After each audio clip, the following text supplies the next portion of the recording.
they're different breed, right? Where they want to achieve, and they have the drive, and some of them have, fire in the belly, or I can see the fire lit in their eye when I give them a goal, or when they're about to achieve, and that drives them. And ready to step into the world of luxury hotels? Welcome to the Hotel Leaders Podcast. Whether you're an industry insider, a student of hotel management, or simply curious about the world of hotels, this podcast is your backstage pass to the heart of the hotel industry. I'm your host, Peter DeMoor. I have a fascination for the hotel industry, and over the last quarter of a century, I have studied it, been a hotel manager, and as general manager of a hotel school, have passed the torch to the next generation.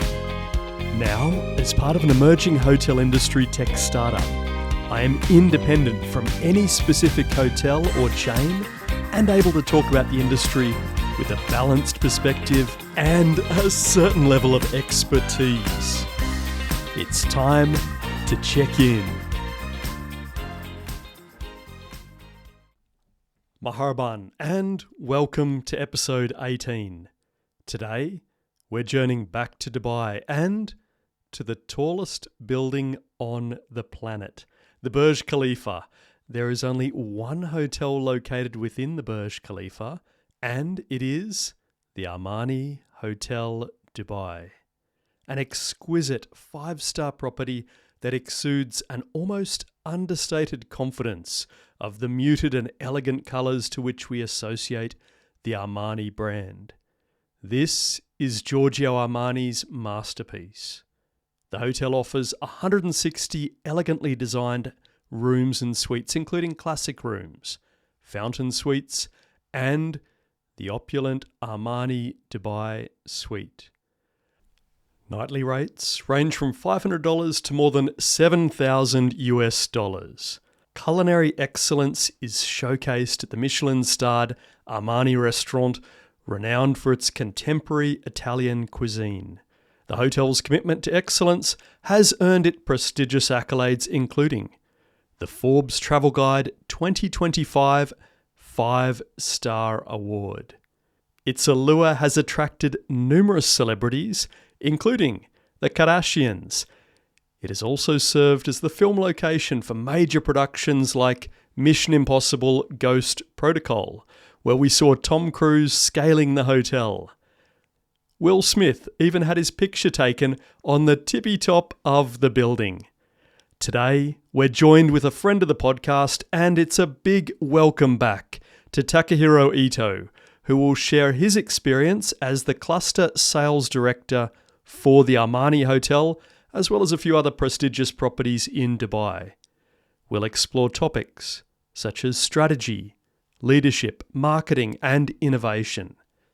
Take was there back in 2010 when the hotel first opened, and he's here today. I can't wait to share this episode with you. Here we go!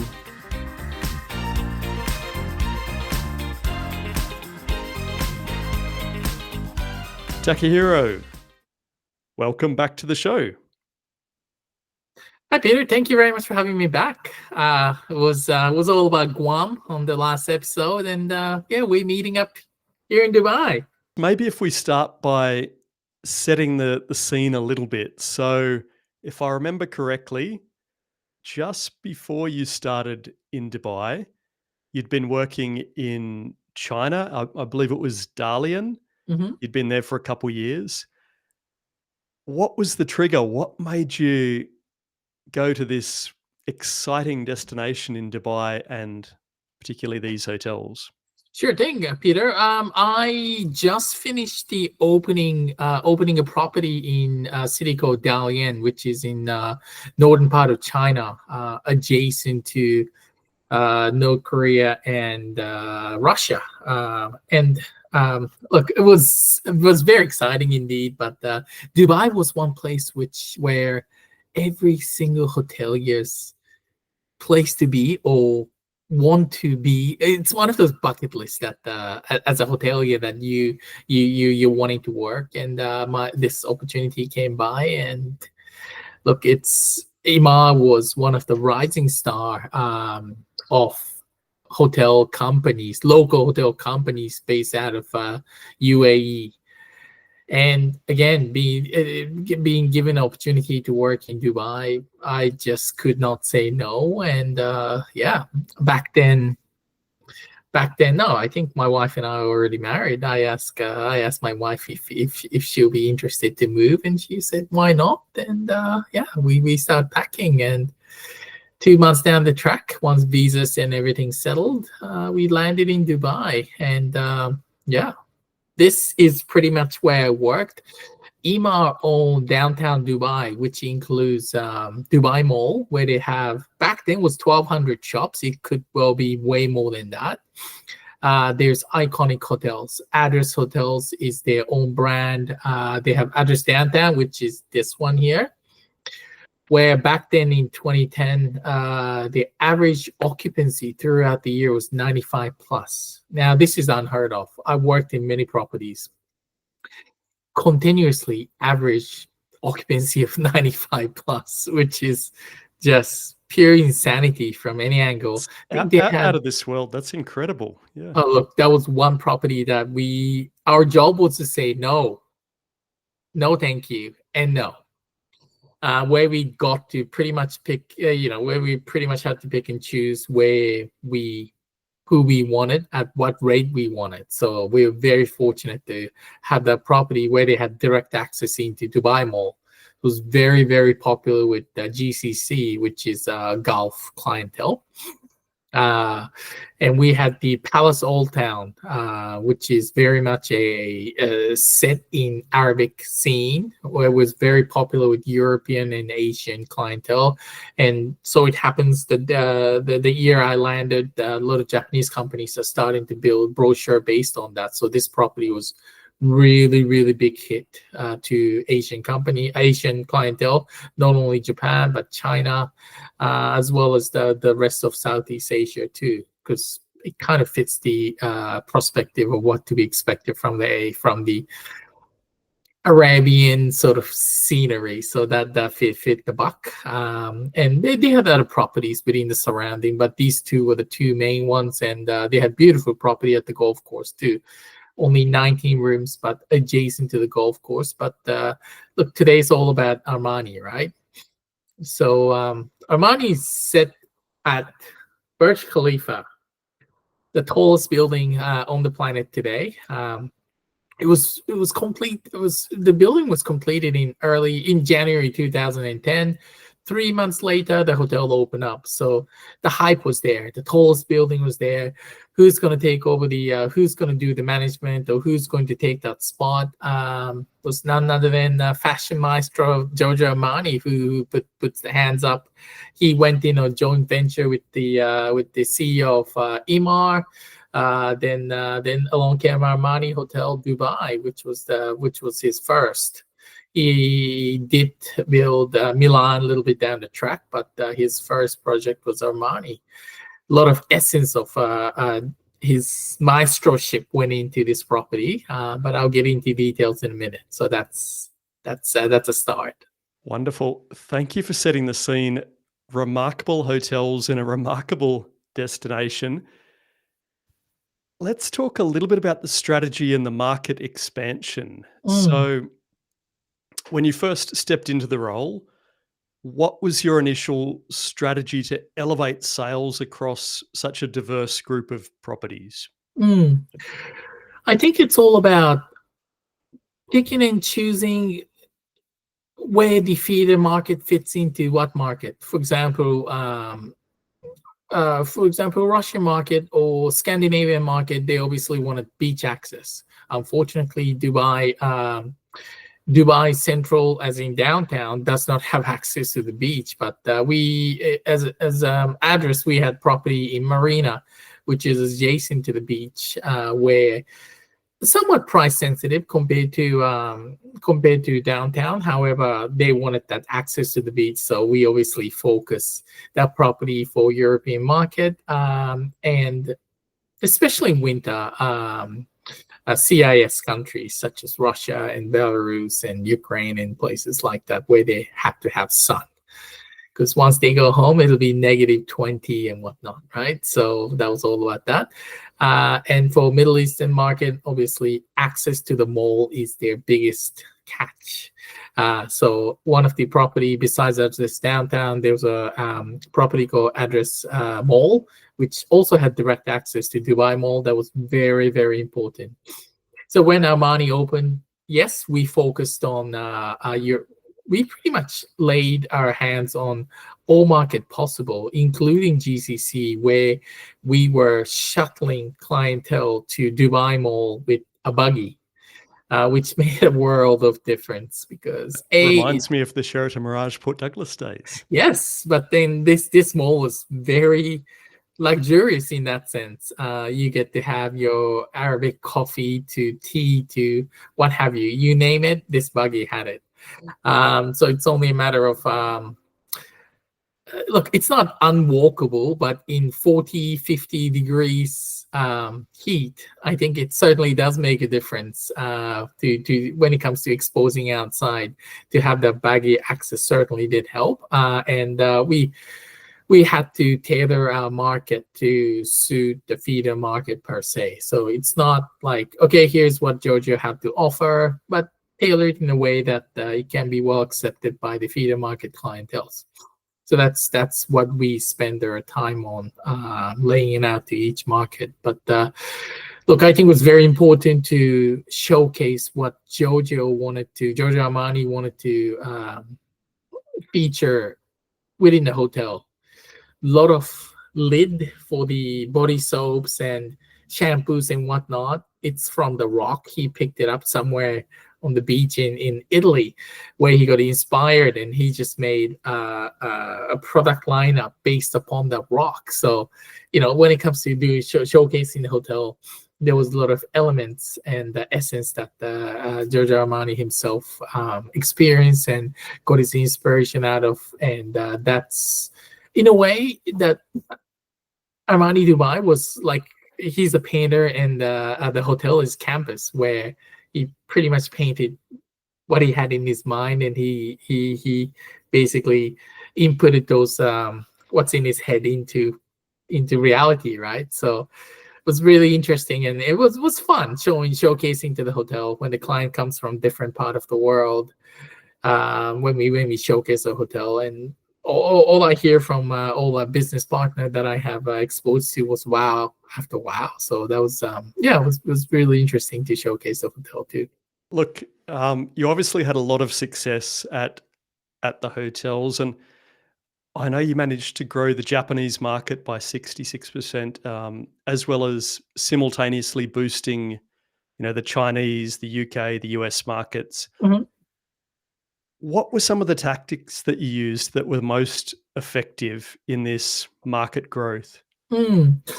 The main thing is that obviously there was few management changes, and our team got deployed into Armani Hotel itself. So we were based out of Address Downtown, which was fantastic, which I was really proud of where I was. And one day we got picked up and we got dropped into this building. It happens to be the tallest building on the planet. If someone asked me, "Hey, where's the office at?" I said, "Oh, Burj Khalifa." People were like, "No way!" But it's only basement too, so it wasn't very luxurious, so anything like that. But look, I think the fact that my office was down there, it certainly did make a difference. And to have client meetings Mm, in that must have been incredibly impressive. I know food and beverage outlets in the hotel. I think they have around 6 or 7 different outlets.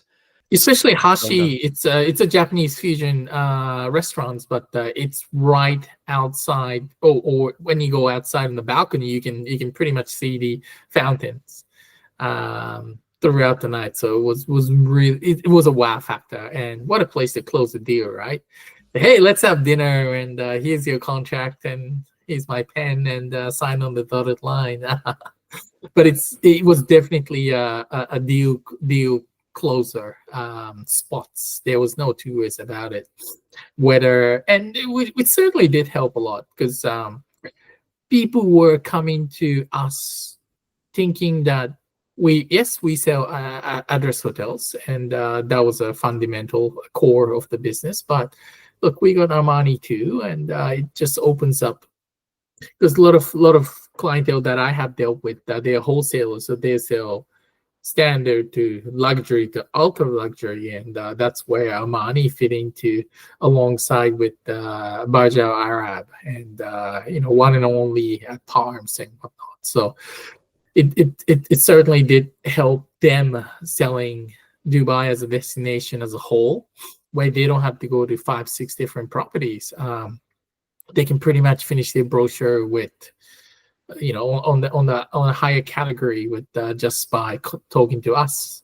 So one of our intention was for us to be one-stop shop rather than, okay, for this property please go through this person and that person, and that gave us a big exposure, and we were very wholesale centric in that sense, where it certainly did help us increasing those numbers that we have achieved. And look, I'm not gonna lie, there was a little bit of financial downturns in 2008, 2007, 2008, and 2009, 10 was a recovery time. So we certainly did jump on that wave, which I'm taking full credits. However, is it just me? It's not. But Dubai was definitely coming back in 2000, end of 2009 to 2011. So, yeah. Yeah, and it's gone from strength to strength. But maybe if we change tack a little bit now and talk about some of the team leadership and management. So Mhm. I understand you had you led a team of 8 Mhm. in the leisure segment and managed several senior direct reports. How did you approach leadership in such a high stakes multicultural environment? Mm. Look, as a sales team as a whole, back in 2010, there was a team of 62, where there was a different segment of corporates, groups. There was a wholesale my team, as well as GCC team who looked after all the GCC related companies, and the newly built team of protocol team where they looked after shake and shakers from different GCC countries, which was led by my dear friend Abdul Kalim. And look, I think different segment. We just had to cover the whole works, not just one segment per se. So we obviously did work really, really well together. As a matter of fact, two of my peer from two of the director of sales that I really got along really well with. We used to have this back then. We had BlackBerry, right? So we used to have this BB chat to say, "Hey guys, where are we having lunch today?"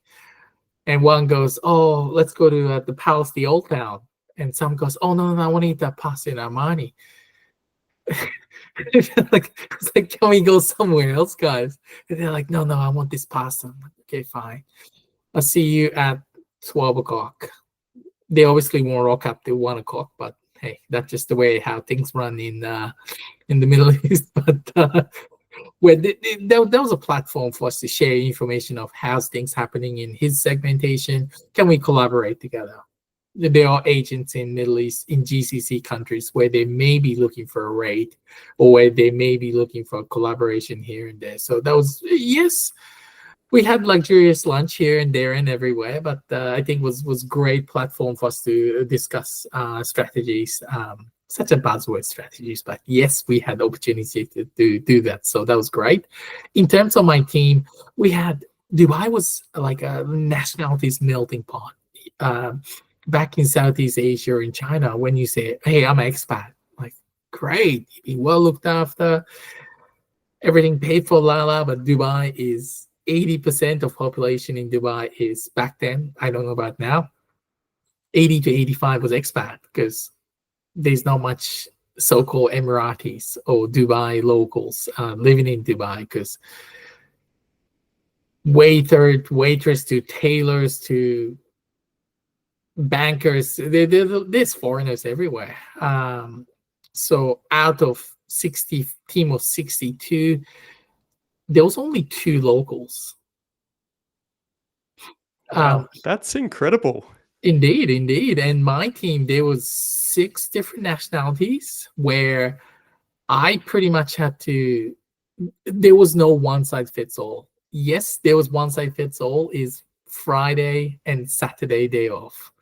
That was like the only common thing we have, and love for traveling and love for shopping is one thing that my team had in common. But I wasn't much of a shopper. But look, I think by having open communication was the biggest key within that team to make sure that yes, it might work with my Russian colleagues, but it will definitely not work with my Sri Lankan colleagues or German colleagues. So I just had to play curveball for this one, slider for that one, breaking ball for that one, and a split finger fastball for the other one, right? I That's just have to a make sure great that baseball analogy there. yeah. Or I don't know. Yeah, look, I can put some cricket spin on it, but look, I think it was just definitely not one size fits all. So, but it was awesome. I really had great time interacting with those team members because one day or one evening or Thursday evening, say, hey, what do you guys want to eat? This, I'm shouting, let's go and get some dinner. One might say, hey, there's this really nice Sri Lankan restaurant we should go to one week, and next week, oh, there's really nice borscht, where they have nice Russian food or German food or what have you. So variety of food and options and being exposed to those culture was fantastic. Yeah, what a place, what a wonderful team. We're going to get to some of the perhaps boring part Mm, now, which can still be interesting, but we're looking at budget and performance. So obviously a big part of the sales is how you structure your budgets. So how did you structure your sales and revenue budgets to remain agile in such a new and a volatile market? mm. Look, I think a lot of budget was built by our group director of sales and marketing, where so there was 8 properties back then along came Armani.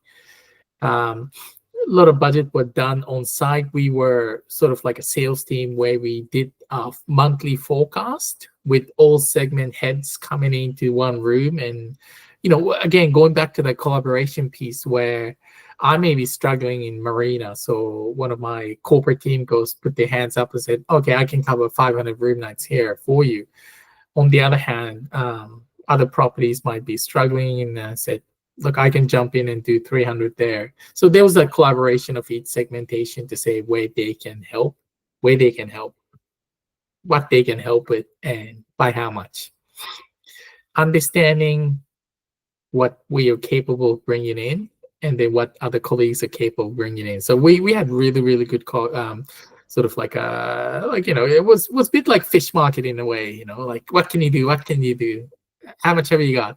It's a bit like a tuna fish market in Tokyo. You had to put their hands up and goes 50 there, 500 there, 20 there sort of scenario. But was really, there was that collaboration piece there which I really enjoyed dealing with them on a monthly basis to see what they can bring, what I can bring.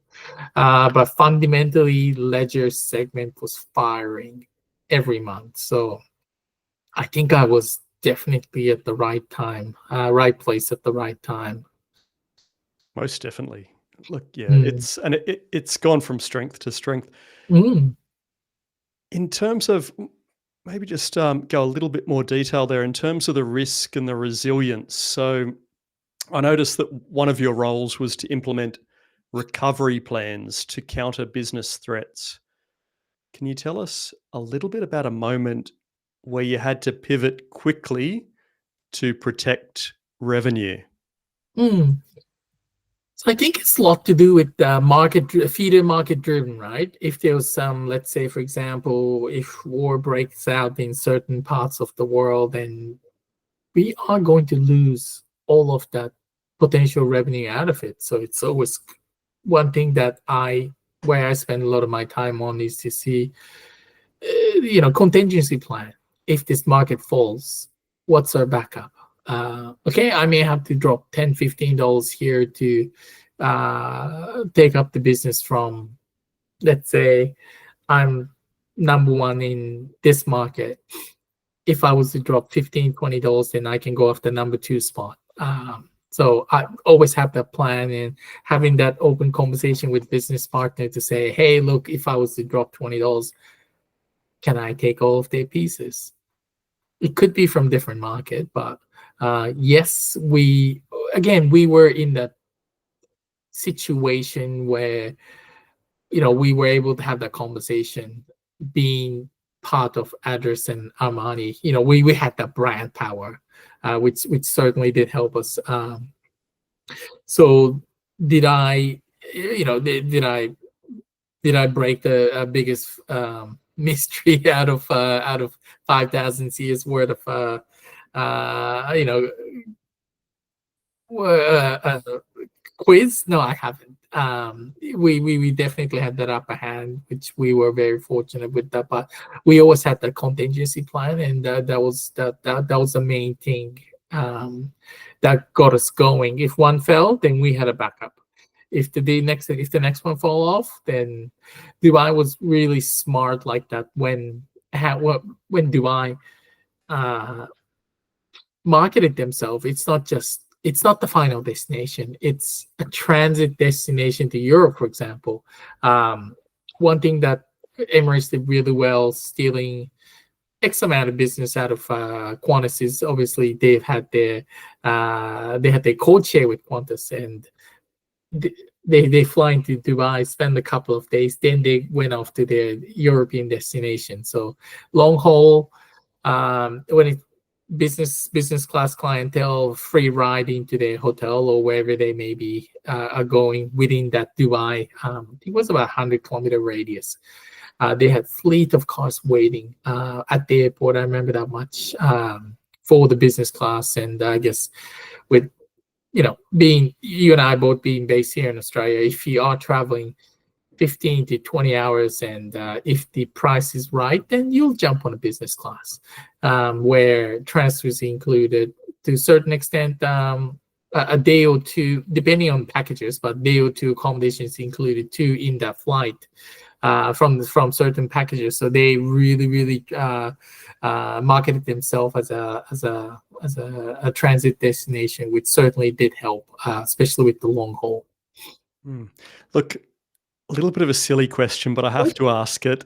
At the Armani Hotel, I think perhaps the best suit I've ever been in is an Armani suit.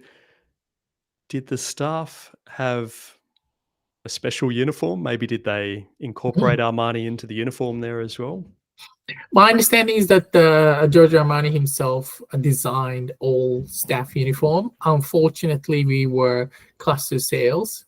I did peek into Armani, sort of like uniform room slash uh, alteration, but not many of their suits fitted me, so I gave up on it and went back to my tailor in downtown to get myself a slightly more affordable suit. But regardless, uniform was definitely designed by Maestro himself. Yep. Okay, thanks for answering that one. That's what, all right. I only got a couple more questions. So, Oh, from a marketing and innovation perspective, you mentioned identifying unexpected marketing opportunities. Can you give us an example that paid off unexpectedly well? hmm. I think it's all about the destination pieces in my opinion. Look, as I said, that we were able to sell the whole address downtown as a destination. We had a massive Indian wedding where they utilized downtown mall and Armani, where we fortunately we were cluster sales. I don't know about now, but back then where we were able to utilize one family taking one building, the other family taking not whole building, but and then they had their little gathering in the middle or in the grass area, or back then I think it was summer, it was awfully hot, so they made like a tent with aircon blasting, and they had about 2,000 people for their wedding, which went on for about 5 days. They spent millions of dollars, where they invited a lot of Indian celebrities, and was basically party was on for like 4.5 days. Yeah, so I think that I think marketing piece, the biggest marketing piece that we had, or where we were able to push, was that destination marketing than anything else, which no one else has. Yes, Parm has a great, a great catch to it, but then there is different owners, different properties, different brands, different companies. But we were able to pull that, we were able to fly the one flag under Imar, which made our life a lot easier than other hoteliers when it comes to selling or bidding for a big group per se. Okay, I've got one last question. All right. We're going to HR though for this one. Mm. A little bit unusual, but human resources and culture. So beyond sales, I know you were deeply involved in HR functions, including the biannual appraisals. Mhm. How did this involvement help shape the team performance and morale? Mm. Look, I think it's all about managing expectation, right? I did say I don't use this one size fits all analogy, but I think one thing that I apply wherever I go is, managing expectation, and having that open, frequent conversation is the biggest piece that I have been implementing, and that I still am doing it. I've started my commercial career back in 2004, and I still use this. Is to have that open conversation and managing expectation of team, especially from salespeople. They obviously have they're different breed, right? Where they want to achieve, and they have the drive, and some of them have, fire in the belly, or I can see the fire lit in their eye when I give them a goal, or when they're about to achieve, and that drives them, and they do need a goal to be in salespeople. So it's again going back to that piece of, managing expectation. Okay, this is the end goal, but sometimes I just need to dissect it and feed it to them every month or every quarter, rather than end of the year goal, because different people see it different. Some people are able to digest it well, and some people can't. So I guess my job was to not so much a mummy bird, where you chew it and spit it out to them, but then, cook it in a way that they understand and they can eat it better, right? So I call myself an internal chef, where I cook, look, at the end of the day, my fundamental is that their success is my success. Without them putting on their effort, there's no way I can be successful. The number that I get to present at the end of the month is, yes, it's partly me, but it's mainly them. So I just need to make sure that that they are happy to run in the direction that I'm running, or we run together, and we sometimes have to pull each other's hand to make sure that we cross the line together, right? So that's managing expectation is something that I took a lot of time. Yeah, sometimes it's a beer, sometimes it's a tea, sometimes it's a coffee with cardamom in it, which is a bit bitter. But sometimes it's overpriced Starbucks. But yeah, it's that conversation piece that I spend a lot of time on.